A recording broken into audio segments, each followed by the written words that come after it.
கண்ணு எங்க போட்டு இறங்குறாரு மேடம்?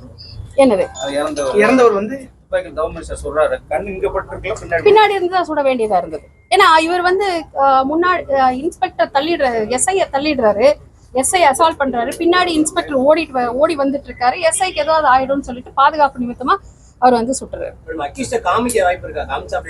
இல்ல இப்பதான் பிரிலிமினரியா இருக்கு.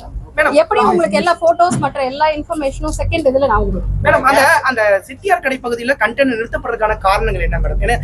அதெல்லாம் கேட்டு நான் சொல்றேன். இல்ல ஏன்னா பக்கத்திலேயே பாத்தீங்கன்னா ஒரு காடு பகுதி இருக்குது, அவங்க இறங்கி ஓடுவதற்கான ஒரு வாய்ப்பு இல்ல. ஆக்சுவலா வந்து இதுல எங்களுடைய ஒரே இது என்ன அப்படின்னா, அந்த இடத்துல நம்ம வந்து எல்லாத்தையும் விசாரிச்சா பெரிய பெரிய உங்களை மாதிரி பெரிய கூட்டம் இருக்கும், அதுல சரியான தகவல் எடுக்க முடியாது. அப்படிங்கறதுனால அவங்க ஏற்கனவே வந்து 2 வீலர் இது கார் எல்லாம் ஆக்சிடென்ட் பண்ணிட்டு இருக்கிறனாலதான் நாங்க வந்து அவங்கள எடுத்துட்டு வர வேண்டியதாயிடுச்சு. அந்த இடத்துல இருந்து பாதுகாப்பான ஒரு இடத்துக்கு, அது முக்கியமா ஸ்டேஷனுக்கு தான் நம்ம கொண்டு வர முடியும்.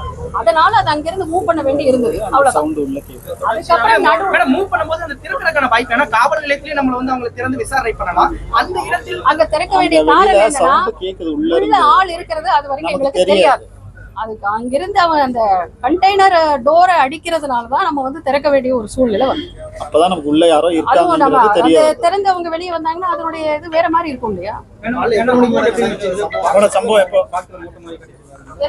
இல்ல அவங்க வந்து ஒரு இதுதான் வச்சிருக்காங்க, பேக், டிராவல் பேக். ஒரு பேக்ல தான் பணம் தோராயமா எவ்வளவு பேக் ஃபுல்லா கேஷ் வச்சிருக்காங்க. ஒரு டிராவல் பேக் ஃபுல்லா வந்து கேஷ். அது எவ்வளவுன்னு நம்ம சொல்ல முடியாது. என்னன்னா நம்ம என்னவே இல்லை, தொடவே இல்லை இன்னும். அதனால அதை பண்ணிட்டோம், முடிச்சிட்டோம்.